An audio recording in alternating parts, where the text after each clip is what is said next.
Twitch eats a lot of money from creators. Why gaming for DMCC? This is the future. Today we have more than 100 gaming companies. Batal Gaming, we're the region's first on-demand eSports matchmaking platform. The numbers actually speak for themselves. Engagements are great. The crown prince of the country who talks so passionately about how much he loves gaming. Saudi is not doing it as organically as the UAE. The difference between the game content creator and the professional esports player. They're very focused on I want to be the best, but then 3 years later, where are you to be found? People playing these games, the cognitive ability is incredibly impressive. Gaming itself being used as a tool for education. Why would people want to watch someone play games?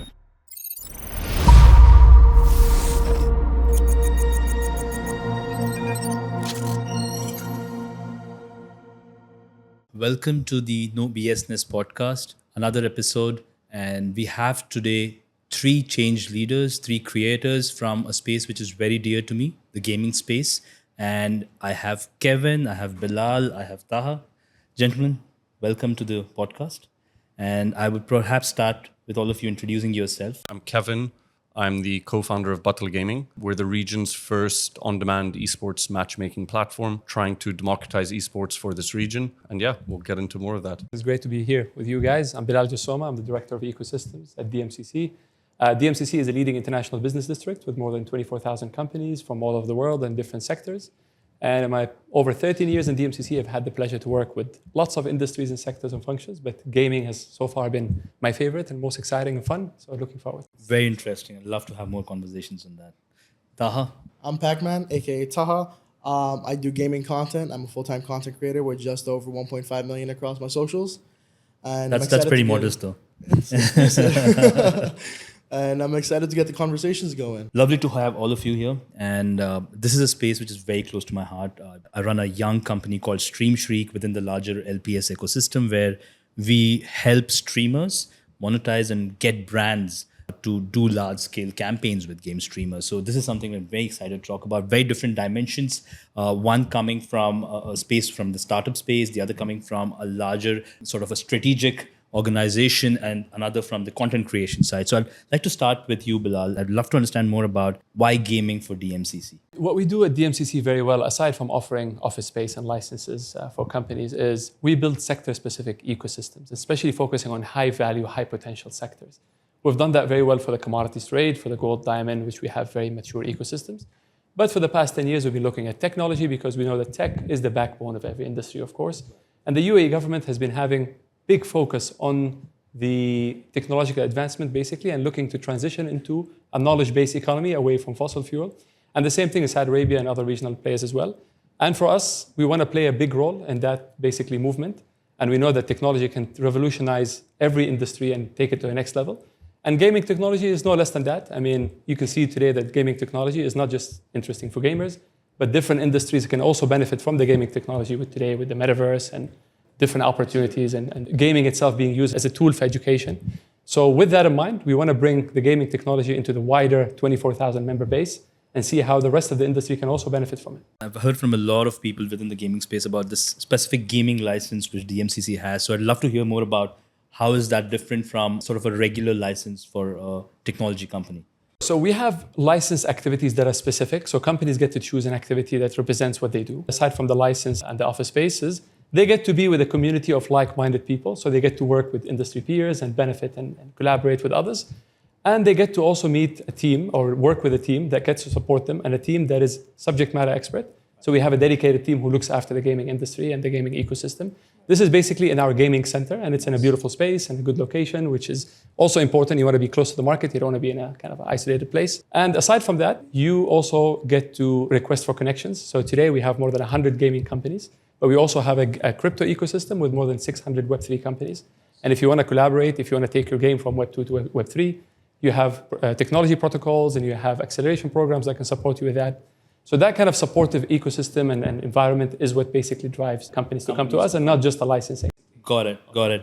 And talking about the gaming ecosystem, Kevin, I'd love to, for someone who's never heard about gaming business, how would you explain the entire value chain to them? What are the different players to them? And I would love for you all to chip in as well. Gaming is a broad term, right? Right. It's a mothership. There's a lot of different players in that ecosystem. You obviously have game publishers, you have game studios, you have esports platforms, you have a lot of different companies within that ecosystem. I can talk on our space, primarily, which is esports, and it's a space that we feel companies like DMCC, Gaming Center, and a lot of these different initiatives that are happening in the region have really supported the gaming space, and I think started with the crux of it, which is game publishers and game studios, right? They want people that are developing games around the region to develop them, here in the UAE, which I think is amazing. And I think now we're starting to see the next kind of value chain in that ecosystem, which is esports.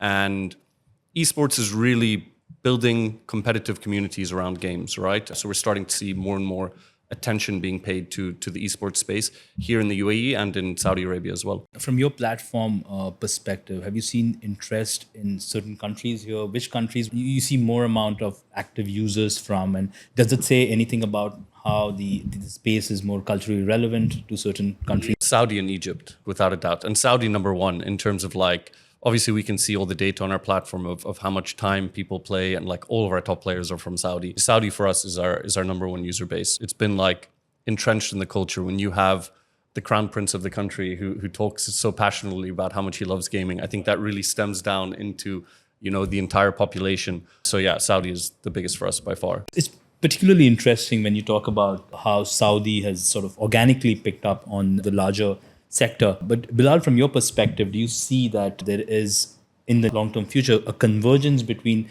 the ambitions and the way Saudi wants to approach gaming as a sector and the UAE wants to do it? Or do you see that there's actually competitiveness in terms of both of these markets? How do you see that? Yeah, I think it's actually more complementing than competing. Yeah. If anything, countries like Saudi investing heavily in gaming is helping the region further, because we have lots of companies here, and what we offer companies actually is access to markets, right? Saudi is the market that they can access through Dubai, and right. if they're in Dubai, they're not going to move out of Dubai, but rather expand further to Saudi, which is good. I have a small view on this in terms of, I feel like Saudi is not doing it as organically as the UAE. In the UAE, we see the growth happening more organically. Saudi is going the investment route, which is also good. It might be a little bit more challenging to kind of get the traction as fast as they wish they can, but I think they're getting there and helping the region as well. I think for starters, Saudi is attracting more game development studios. And in here, we realize that maybe certain factors doesn't attract game dev as much as maybe other types of businesses. We're seeing a lot more kind of rep offices and BD offices of games come in here mostly to access the liquidity pools and the investment opportunities and market their game. And while they still keep their game dev studios in other parts of the world. So I think the angle and focus of Dubai and the UAE is slightly different from Saudi in that sense. And that kind of works for both of them together as a... Yeah, it does actually, yes. And speaking about sort of how esports is looked at, there's immense amount of focus there. How do you see gaming content creation benefiting from it? Or you think that that's a separate space and it needs to be looked at separately? Because these are two different things, and a lot of people outside the space do not understand the difference between the game content creator and the professional esports player. It depends on the situation. Sometimes they go hand in hand. There's also esports professionals who end up doing content at the same time. I go in both senses. I could play at an esports level, but I prefer to do it more comedy style. And I think that's where a lot of people are, because there's more growth in that. Long-term longevity comes from content. It's from people knowing your brand and people wanting to be with you long-term because of the content you make. Whereas esports, it's a matter of just, you're in your prime, people are watching you do your thing, they're seeing you just kill it across everything. When you're at the top of it, everyone wants to be there, everyone's there supporting you. But as soon as you start getting off from the top 1%, that's where it gets interesting, because once you're out of that top 1%, you notice your viewership decrease, you notice your sponsorship decrease, all that stuff. And then you start thinking about, oh man, I should have been more focused on the content side of things, because long term, that's where your community is building from. Right. That's where I think some people are doing it pretty well, where I'll give myself an example. I used to be esports focused pretty much my entire career. I've been gaming for almost 15 years now. I've been making content for almost 15 years now. But my success did not come until I changed it into focusing on my personality rather than the esports aspect of things. When I went away from trying to sweat it out every game, trying to get the highest kills possible, trying to get the best gameplay possible, and I focused more on just being myself and having fun with it, that's where the growth came from. I still have the sweaty aspect there. People still see my skill level, but that's not my main area of focus, right? And I think that's the big thing going forward is having more people wanting to be involved with the content creation aspect of things, so there is more longevity. Especially esports pros, a lot of them nowadays, they're not focused on content. They're very focused on, I want to be the best, I want to be the best, I want to win. But then 3 years later, where are you to be found? Most of them are nowhere to be found. It's that top 0.01% that is still there, still thriving. The rest kind of wash away. It's a matter of trying to get all of them to understand that, listen, this is the ecosystem you're in. Gaming is much bigger than just one thing. You have to kind of be in that broader aspect of things. And once you're in that broader aspect, you're doing content, you're doing sponsorships, you're also focused on esports, long-term growth comes from that. So let's step back a little bit, right? Like someone who's sort of seeing this for the first time, trying to understand what gaming is. I think a question which is quite pertinent is, why would people want to watch someone play games, right? Why would they want to? And it's all comparative, right? Like it's relative. Like why would someone not watch a stand-up and watch a gaming content creator create content? Or is this two different audiences completely? I think one of the things I could say to that is one of the biggest messages I get on an almost daily basis is, you make me forget about the bullshit in life. It's because I'm there to make people laugh, make people smile, right? And I think that's the reason a lot of people watch, because they have something going on. They just want to be away from it. So as gamers, they're not only watching someone play a game, but they're interacting with them. So it's like having a friend in a time of need potentially. And that's a big deal in the community too. That's a lot of the viewers, that's where they're coming from. Is they just want to step away from all the shitty things going on in life. Other people, they just want to see someone who plays better than them. They're not at the same skill level up here. So they'd rather watch someone else play. And maybe they can learn something, or maybe they're just entertained by just watching someone go crazy, where it's not something they can typically do. Right. And does that also stand true, let's say, with Batal Gaming? I mean, would you say that some of the most engaging sort of active users would actually be bigger content creators than competitive players? Or is it two different things completely? Yeah, two different things. I mean, also, I think the thing about Batal Gaming is we have a wide spectrum. Like the whole kind of purpose behind the platform was to create a platform where right now people look at, the top esports players in the world, and they see them playing in these events and these tournaments and winning these prizes. And if you're just kind of an average gamer and you play online against other users, you never really get to have that feeling of competing for something, right? And you'll know as a gamer, when you're just playing whatever by yourself and just playing normally, compared to when you're competing for a prize, even if it's a $10 prize or a voucher or something small, it's a completely different experience. So our whole purpose is to try and give as many gamers as possible that experience by matching people via their skill level. Me, myself, I'm a bad gamer. I'm not a very good gamer. My co-founder is a very good gamer. I'm not a good gamer. But I can go into my platform and find people that are also not very good gamers, and I can have that experience of my hands are sweating on the controller and kind of enjoying that moment. So yeah, we have a completely wide spectrum of user base, which is by design. Absolutely. So it's sort of like the street style esports scene being built up. Yeah. And some of them actually could perhaps at some point of time look to compete professionally as well. Yeah, we have top gamers, semi-professional, professional esports players that use the platform as well. So yeah, we really have an entire spectrum. We like to think of ourselves as well as kind of like, if you follow Premier League football, we try to be like Sunday League football, which is like, it's organized and it's competitive and people are just as passionate, but you're not playing for the Premier League team. And do you see, like, for someone like Taha, who perhaps has his options set in terms of, let's say, Kick, Twitch, TikTok, YouTube, would this be an alternative? Because there's already a lot of time bandwidth spent there. Yeah. Why would Taha, for example, want to spend some additional hours playing competitive when he's already creating content? Two reasons. One, is he the ideal audience in the first place? He is definitely part of the ideal audience, but for creators in particular, we work with a lot of creators to promote our platform. And what we've noticed is they'll use Batal Gaming, they'll tell all their fans to join the platform, and their fans can get matched against them and they'll play against their fans. So the creators end up loving it because you want to engage with your fan base. Also, let's be honest, being a streamer, you have to constantly come up with content and things to do, right? It's a nice way to come up with things. So we'll contract creators. They'll do a campaign for us on Batal Gaming, and then we'll start noticing next week they're back on Batal Gaming streaming about it without us contracting them, because it's an exciting just thing for them to do for their fans. So we're actually working on a whole kind of creator marketplace section of the platform that will be for creators only, where you can effectively have the opportunity to play against your favorite creator or play with your favorite creator. Let's say you play Fortnite and you really want to play Fortnite duos with your favorite Fortnite player. There will be a mechanism where you'll be able to do that. That's pretty cool to hear. And Bilal, in terms of one thing that you've been credited with is to sort of create these ecosystems for emerging businesses. I think you started that very successfully with crypto and blockchain as business, and then we looked at gaming is another one which is emerging. I perhaps think you'd be in a really good position to sort of tell us about how does the landscape for investment exist for businesses like that of Kevin, for example. How would you consider the investment landscape, especially when it comes to gaming as a sector and the different businesses and companies which exist within it? First of all, I can say that the landscape for gaming investment is improving. So we published a report a couple of years ago called Future of Trade Gaming Edition. So we do this reports annually, but this report was focused specifically on gaming. And one of the findings is that there was $392 million investment in gaming businesses between 2015 and 2021 across 170 different deals, which is pretty good considering the global landscape. I think one of the success stories here was in 2021, which was the Stillfront's acquisition of Jawakar, which is, I think, alone was like $200 million.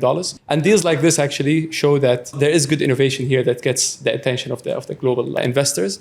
In DMCC itself, we had some good success stories. We had iBlocks Studios last year raised $5 million for their Web3 gaming division. They developed a very nice game called Stray Shot, which is completely built on Web3. I think it's either launching or already launched on Epic Game Studio. More recently, actually, we had a company from Spain who actually used UAE as their launchpad, and they set up in DMCC. They're called Games for a Living, if I'm not mistaken, Gaffel.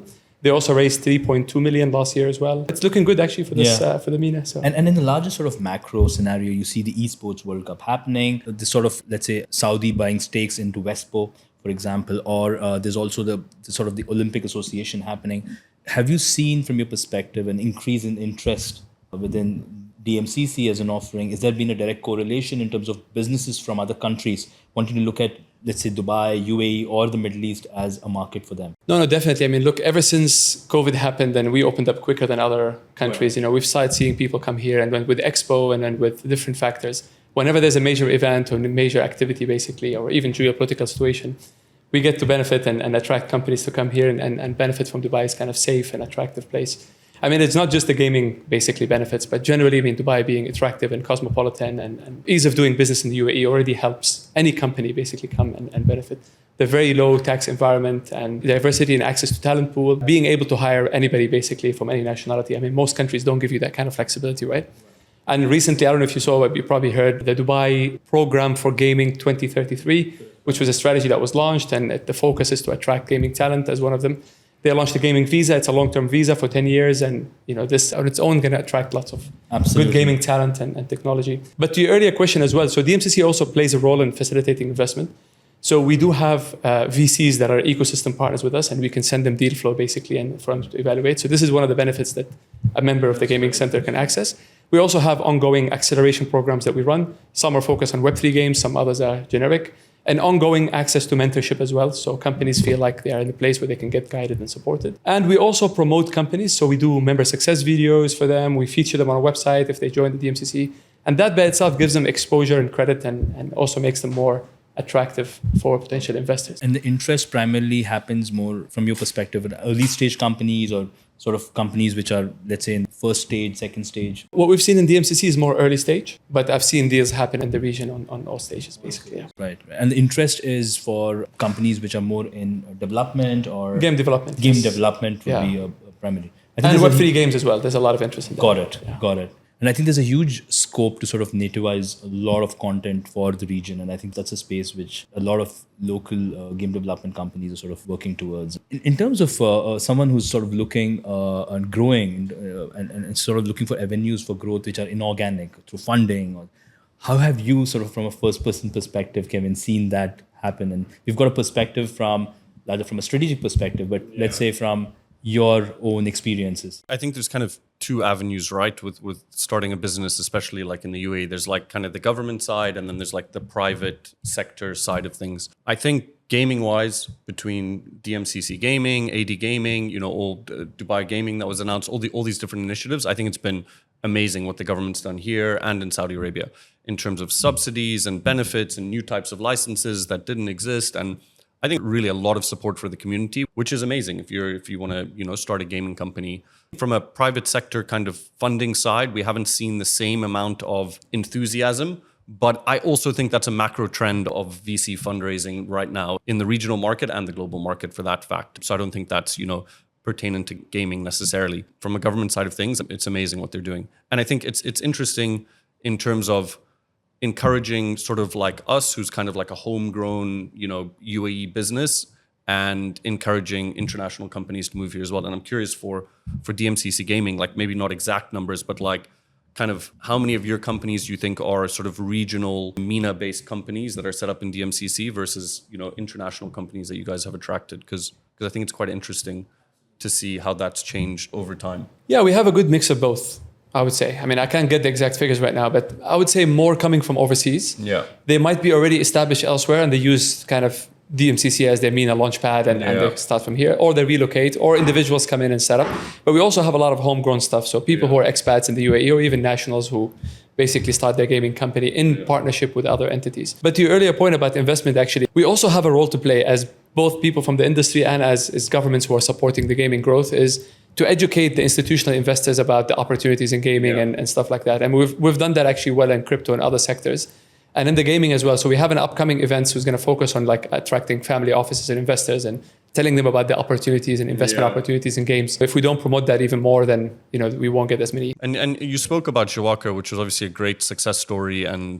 But yeah, there hasn't been too many, kind of large-scale success stories from the region for people to kind of go by as an industry to support. But I think that narrative is slowly changing, and you're seeing more and more companies come up that will very likely turn into, kind of success stories. And I think it all kind of comes down to how gaming is kind of considered to be a part of the mainstream culture. Yeah. I think that it kind of boils down to that, because we talk to companies, we talk to brands on a daily level to sort of induct them into gaming in some sort of way. It kind of baffles me for the fact that the numbers actually speak for themselves. Engagements are great, people are there, but it's just because the stakeholder doesn't understand the space. It really becomes tough to sort of go beyond that.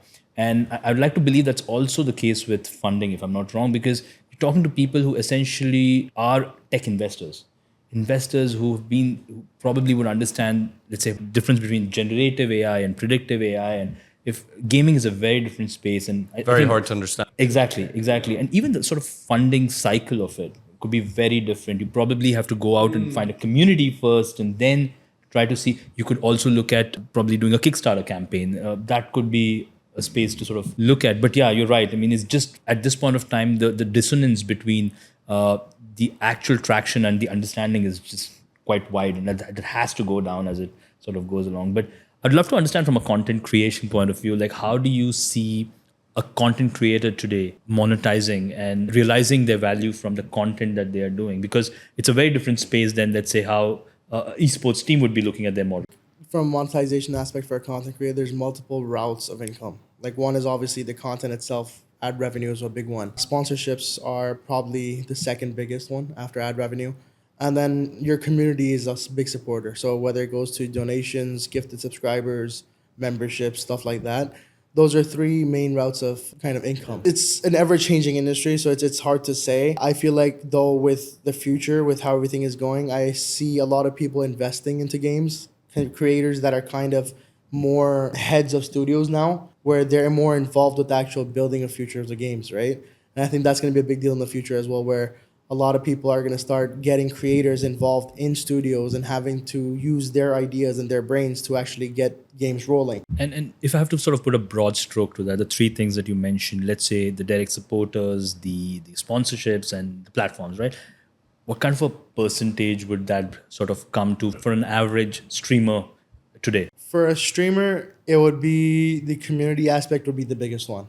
Sponsorships will be second. So let's say 50% would be community, 30% would be sponsorships, and then 10% would be ad revenue for a streamer aspect.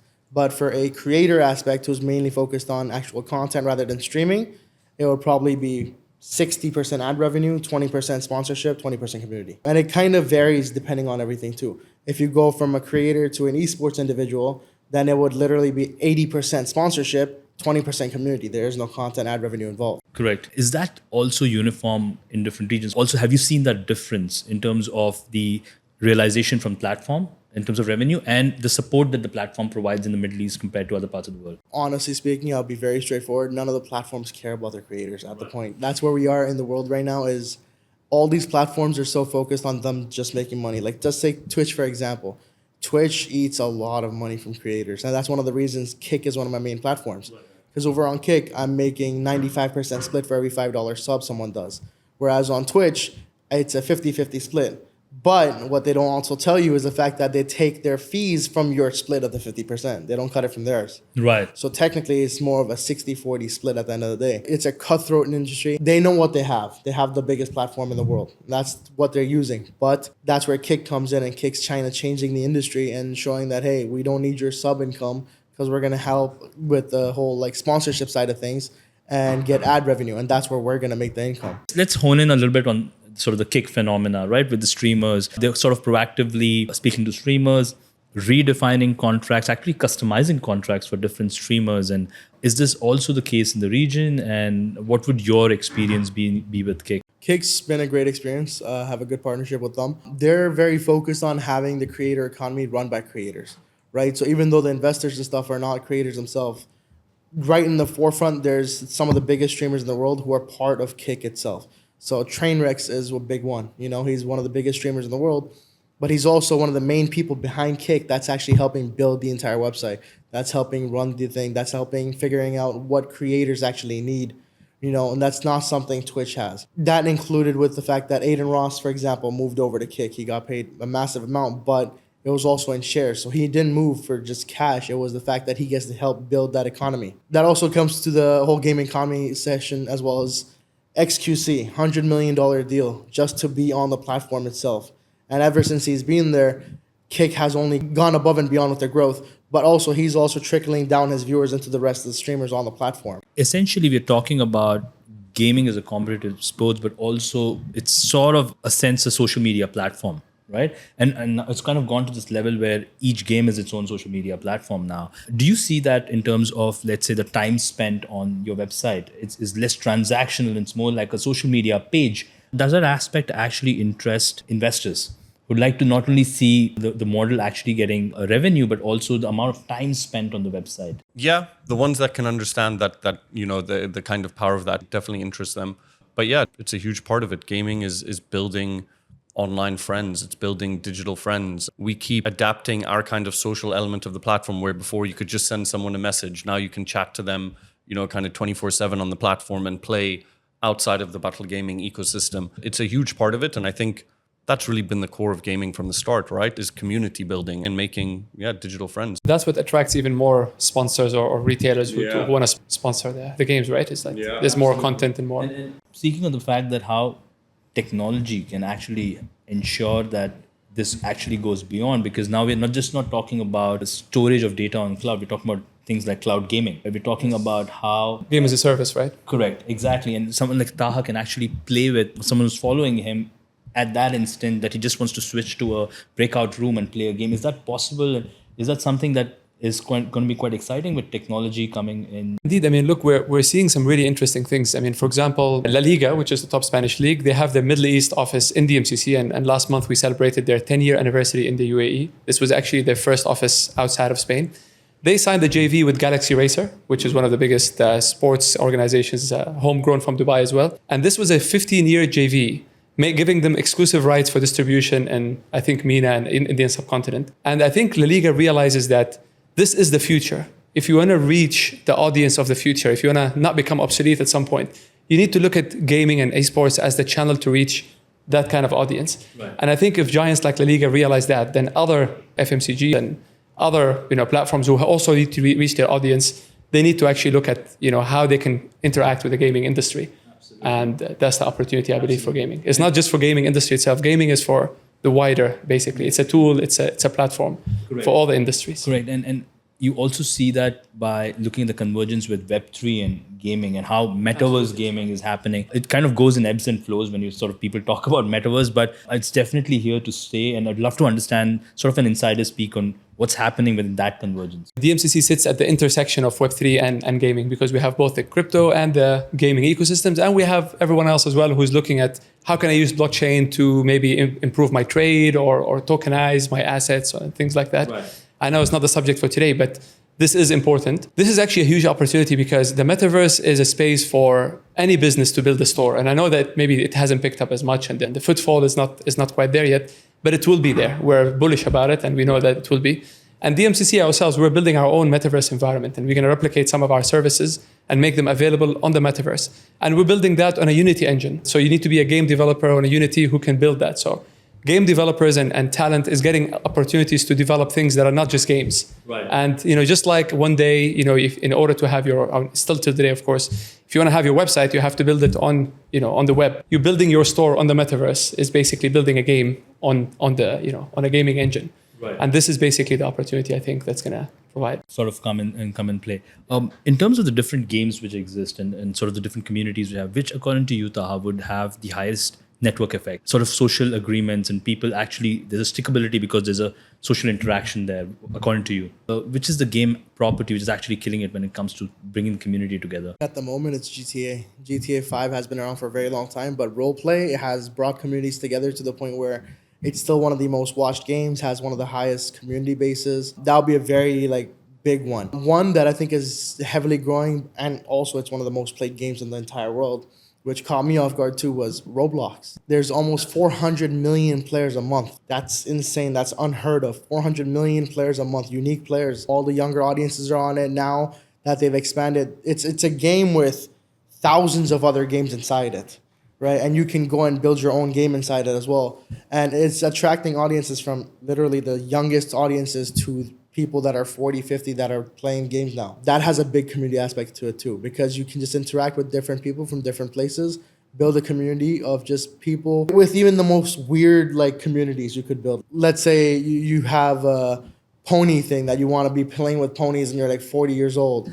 You'll find a community for that on a game like that too. It's insane. You see a lot of interest in Roblox in the region, in Middle East. You see creators here who are sort of working on it. Because I remember an episode where we were working with a popular FMCG brand who wanted to essentially talk to extremely young audience, right? They would look at Roblox as the only place to go to make it happen. But one of the biggest, I would say, challenges is when the platforms really do not have support teams for the region. It's tough to get to people who specifically understand the Middle East requirements. They don't even have targeting for the region. Is there interest at all from platforms? How's your interaction been here? At the moment, I haven't seen many companies actually expand here in that sense for Roblox and stuff.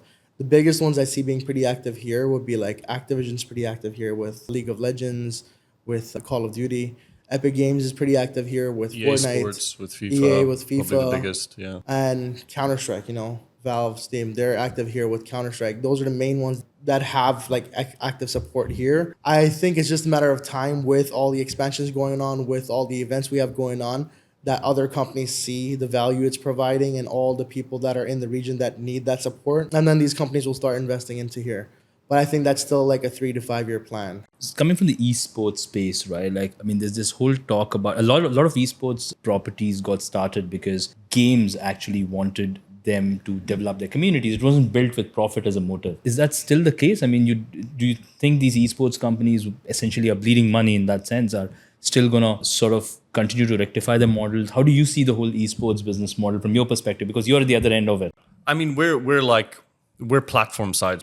Yes, we're an esports company, but we consider ourselves a technology entertainment platform. We're completely different to esports in the sense of teams and stuff like that. It's an interesting model. I think it's a problem where these esports teams that do participate in large scale events, they don't own the property of the event, i.e. the game owns the property of the event. Where if you're a basketball player and you have a team, you play for the NBA, all of the teams inherently own the NBA. So they get the TV rights and they get, kind of all of these different benefits that come, the ticket sales, the confectionery stand sales, all of these types of things. Esports has been tough because I think with platforms like Twitch, it's always been free to watch, right? So if you then want to do an esports event online and charge people to watch that event, it doesn't work. You've seen many companies do it. So it's very, very hard to monetize. I think a lot of the teams, besides the sale of merchandise, have a really hard time monetizing their own consumers and their own viewers. I think it's a landscape that's going to continue to, kind of evolve.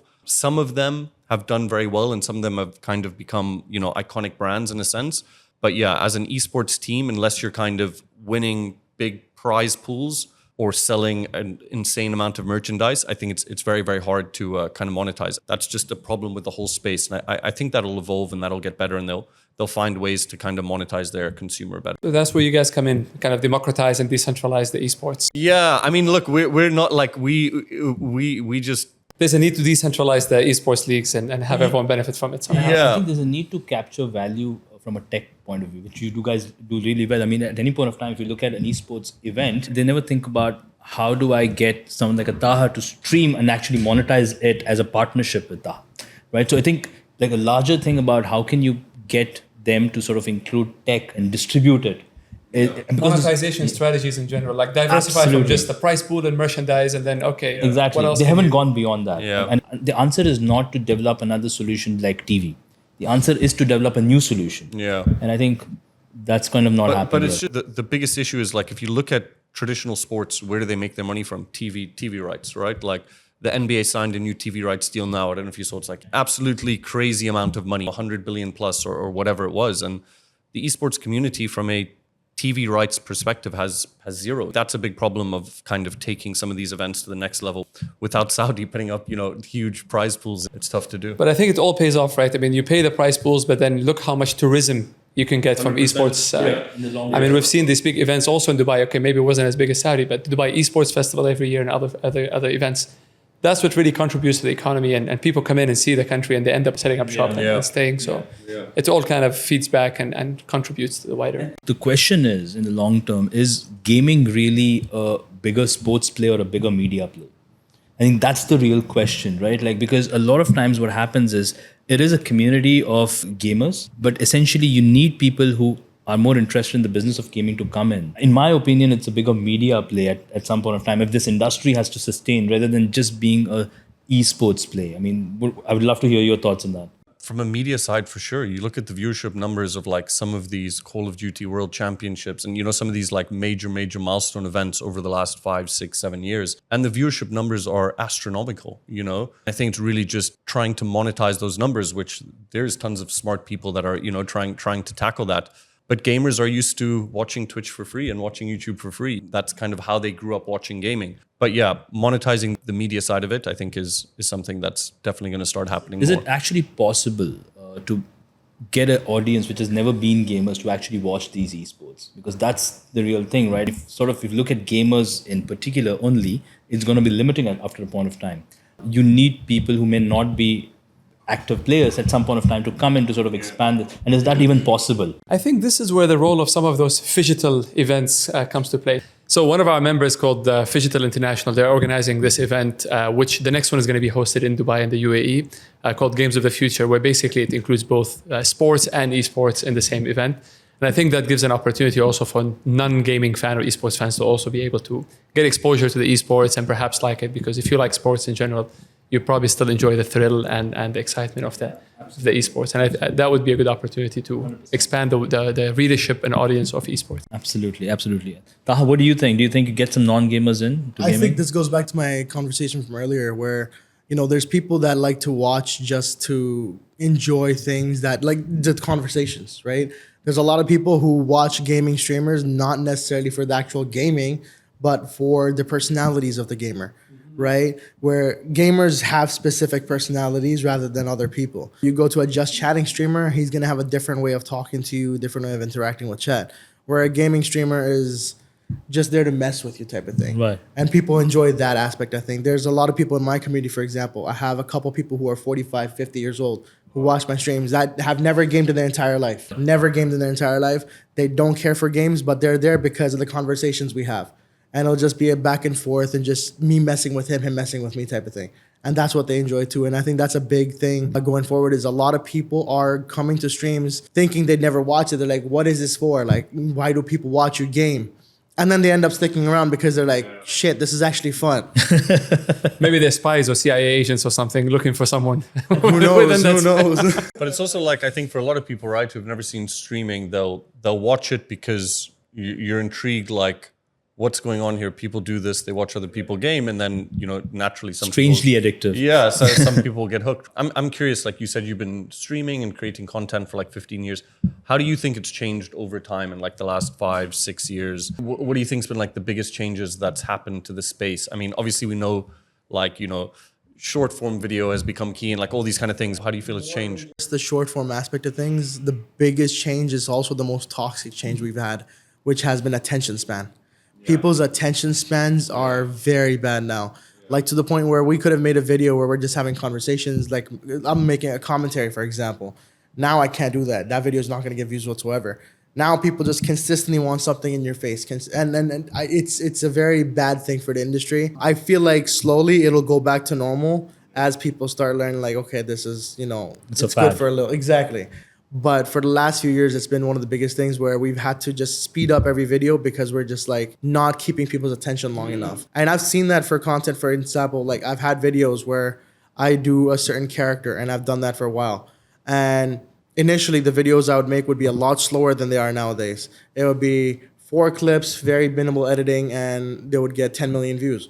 Nowadays, in order for me to get that same 5-10 million views, it would be 4 clips, but it would be edited in the way where it looks like it's 30 clips. Just consistent things going on, something in your face, captions in your face, this in your face, that in your... And that's been the most toxic change. But it's kind of weird, right? Because streaming is kind of the opposite of that, right? It's like as long form as it gets and as like... And as authentic as it gets. And as authentic and natural and unedited. And streaming's also growing, right? So like it's interesting how like this has become so popular, but then there is also an avenue like streaming that is, yeah, extremely... Absolutely. Long form and natural. I think it just caters to 2 different audiences. You know, there's different people's. Typically, I feel like streaming audience is a lot older, right? I feel like typically streaming audience is 18 to 44, but the biggest audiences are 27 to 44. Whereas content-wise, it's from 8 till 44, but the biggest audience is 8 till 28, 30. And this is for on-demand. Exactly, content, yeah. But is it also related also to your objective and the mode? Like if you're sitting back and relaxing and you're just watching somebody else play, then you're not in that mode of like kind of flicking on social media. And in that case, if you don't get the attention from the first few seconds, you're going to get skipped to the next one. But if you're actually a gamer and you watch and you want to see how you play your game, for example, then you're going to have the patience to watch the entire thing. I heard of the story. I mean, a lot of people actually, kids from the school, finish the day and they actually hang out on a chat stream of external gamer, and that's how they talk to each other. I mean, that was insane for me. But I don't know if that happens. I mean, do you have people who've been there for like 10 years, they celebrate anniversaries, send cake emojis? And... Yeah, I mean, there's people all over. Like we just had one of my biggest subscriptions yesterday where one of my subscribers hit 54 months. So he's been there for a very long time. He's like one of the OGs. And he's one of those people where he only talks to specific people in chat because he's known them for a long time and they're friends because of the chat, right? And he still comes to the stream because he not only gets to talk to me, but he gets to talk to these other people in chat that he normally wouldn't speak to in his daily life, that he enjoys talking to, that are like his close friends now. And it's all just virtual relationships that have built. There's also kids nowadays where they'll go watch a favorite streamer that one person enjoyed. He like tell the other 4, he's like, come hang out with this guy. You know, let's all show some support.